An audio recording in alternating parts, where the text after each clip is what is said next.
Duncan Smith, welcome to the programme. What do you say to Heidi Allen and her 6 other Conservative colleagues who are going to divide the whip again? Well, we don't know, do we? They'll have to make that decision up when the time comes. My sense about this is that the government has made already a very big concession over this. They explained at the time of the last debates that they were prepared quite happily to have this debate before they had finalised... On the meaningful vote, you mean? Absolutely. It's whether you agree with it or you don't agree with it. What they're not going to accept, and I think this is the point about the mess of this particular amendment that's going through now, is the open-ended nature of whether or not Parliament can say, we'll go back and keep on trying to find an agreement, because nothing will give the European Union negotiators greater hope than that actually they will end up with a total chaotic end to this. But then it's not a meaningful vote, is it? Well, it's meaningful in the sense that you say you agree with it, you don't agree with it. If you don't agree with it, then there's no point in the government trying to sign that particular agreement. And that is really the point. The point of this is, for the most part, those that really back this, and the giveaway is the debate going on right now, is they actually don't really see this as an end. In other words, they would rather see a referendum or something else that says, we don't want to leave the European Union, let's have that vote. Well, he's talking about you, of course, sure. Tim Farron. I mean, what do you say to this idea, let's talk about the substantive, meaningful vote, that actually it will just allow European leaders to say, we know that Parliament will reject a deal if it's bad enough, we'll just give Theresa May a very bad deal? I think the vote at the end of the process is important. And if the vote at the end of the process is just, here's a bad deal or a no deal, it's playing Russian roulette with 5 chambers filled. So that is a nonsense. So what's the alternative? Well, the alternative is a meaningful vote at the end. I take Iain's point about what that might lead to, and it's why, for me, whilst I support there being a meaningful vote, and our Lords will vote for that today, and if it's passed, then we in the House of Commons as Liberal Democrats will vote for that also, it's actually not our primary objective. The problem is, at the end of all this, there will be a deal of one kind or another, and none of us know what it looks like. And in the end, it'll either be decided by the politicians or it'll be decided by the people. And we think there is no argument for it to be decided and stitched up by the politicians when it could be put to the people. Right. What do you say to that, Iain Duncan Smith? Well, look, you know, to be fair to Tim, he wants a referendum at the end. He's been pretty open about that. I don't agree with him. I think we had the referendum. We can debate that. And there's a bit of an honest debate taking place in the Lords right now about that second referendum. I don't agree with it. I don't think the majority will agree with it. However, the problem with this amendment, which is likely to be passed, I say, which is this messy, what does meaningful mean, I think in an honest truth, it's hiding behind the reality that either you don't agree with it and you want to test the public opinion again. I don't think that's necessary. I think they voted. And therefore, I disagree with this because it's a kind of referendum by the back door. Is that the motivation, do you think, of your Tory colleagues? I think that some of them have been slightly misguided over this. I was particularly struck, for example, over the previous referendum last week when one of my Conservative colleagues actually tried to liken the position of the EU nationals to Ugandan refugees. I thought it was a bit insulting to Ugandan refugees who were suffering tyranny and about to be, executed and murdered, many of them, that they should somehow have EU nationals, difficult as the subject may be, actually associated with that. I thought that was a bit ridiculous, frankly, and I thought, therefore, the amendment... An analogy too far? It's not an analogy I would have drawn, and it's not one that I have drawn.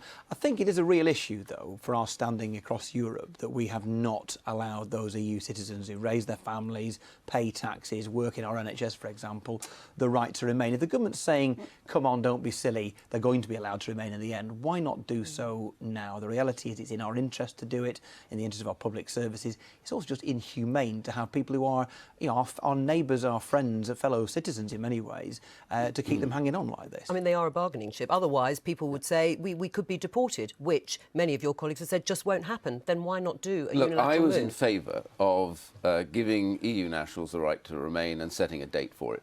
But the difference and what's changed is we are within weeks now of triggering Article 50. And I think Theresa May went over to Europe about 2 months ago and said, why don't we just kill this stone dead now?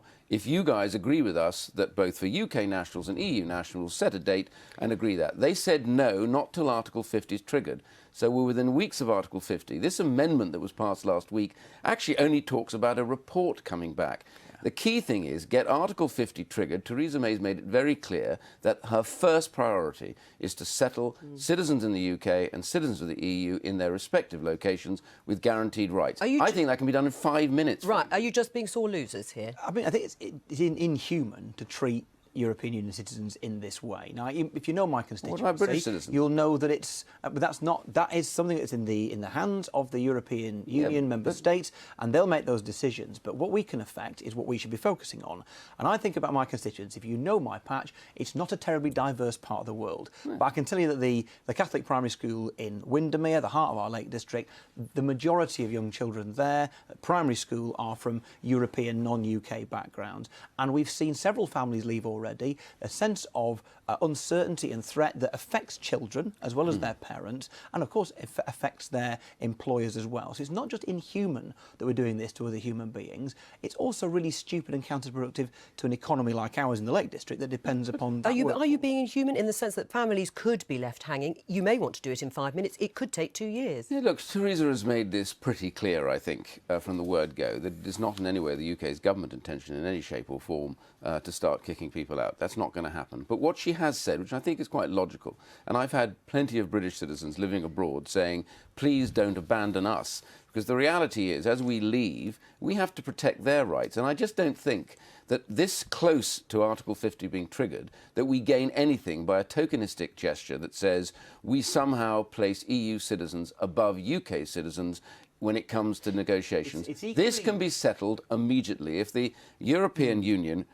really behaved rather better, they would have been able to settle this by now. It's a stroke of a pen. Yes, here's the date. Everybody can stay where they are. It's equally symbolic that we choose not to give EU citizens the rights. Well, we don't choose to do that. And it is symbolic. We choose because to look... But the point is, Ian, it's symbolic equal. You say it's tokenistic. You can say the same in reverse. What you do symbolises who you are and what kind of country you are. And it's dangerous we're sending out a message to the countries in which British people currently make their home, those UK citizens, that somehow the reverse, those people from the EU who are in the UK, can be treated in this appalling way. What does it say about our British citizens? It's more likely to damage our British... We don't really care much about you. No, that's the point I'm making. You have a second-rate value compared to EU the very citizens point I'm living making in the UK? The very point I'm making, Ian, is the UK citizens in the European Union are more likely to be poorly treated because of the way we're treating EU citizens in the UK. On this, Iain Duncan Smith, on this issue, on EU nationals and the meaningful vote, do you see a standoff between the two houses? No. Labour has made it abundantly clear that should these be reversed, they've been said that they will whip the other way. In other words, their view is we had a go, we didn't succeed, and it'll go through. I don't think the Liberals will, but they don't make up the majority. And that's why you don't stand a chance of getting anywhere with this. I mean, Ian makes a strong case there being a decent opposition. And when he was leader of the opposition, the Conservatives tended to try and be an opponent to the Labour government. And I think the real problem you've got here, whether you voted for or against Brexit, in fact, you've got a Labour Party and a Conservative Party holding hands together off the hard Brexit cliff edge. There needs to be a decent, moderate alternative to the Tories. It'll have to be us. Is it right to use the Lords, the unelected Lords, where you do have so many Lib Dem peers to frustrate this? Well, you use the system that's in front of you. I mean, you know full well that we support a democratically elected House of Lords, and we're the only party who, in a united way, voted to do that in the last Parliament. We were frustrated by Labour and Conservatives. You use the system that you've got. It might be easier, of course, if you had a bigger majority, and the way to get a bigger majority, potentially, is if there were an election, as was suggested by William Hague. What do you think of his proposal? I don't agree with William, I'm afraid, on this. I think that I agree with Theresa May. I think that the British public would have a pretty dim view of us if, because there seems to be a short-term advantage, we simply said, I tell you what, let's go and make the most of that before we start. This would mess up... You only see it as a short-term advantage? Well, I just think, short-term advantage, take advantage of that. No, I think the point is we were elected to govern. We've had this referendum. The British people have the right to expect that we govern to get that sorted.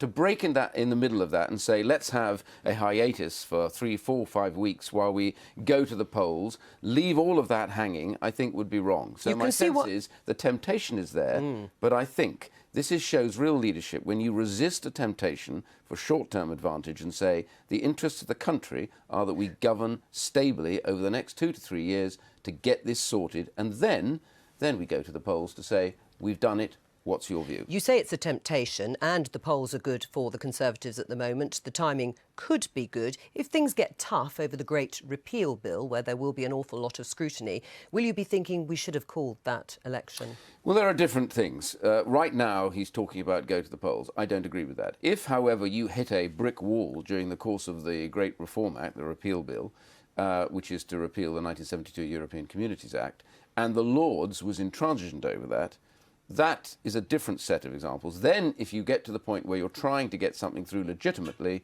that is when I think you have the right to say, we can't continue to govern, it's time to get a mandate. But until that arrives, our job is to govern, I think. Iain And you, Duncan you Smith, don't thank need you. a bigger majority if the official opposition supports you in everything. Let's leave it there. Now.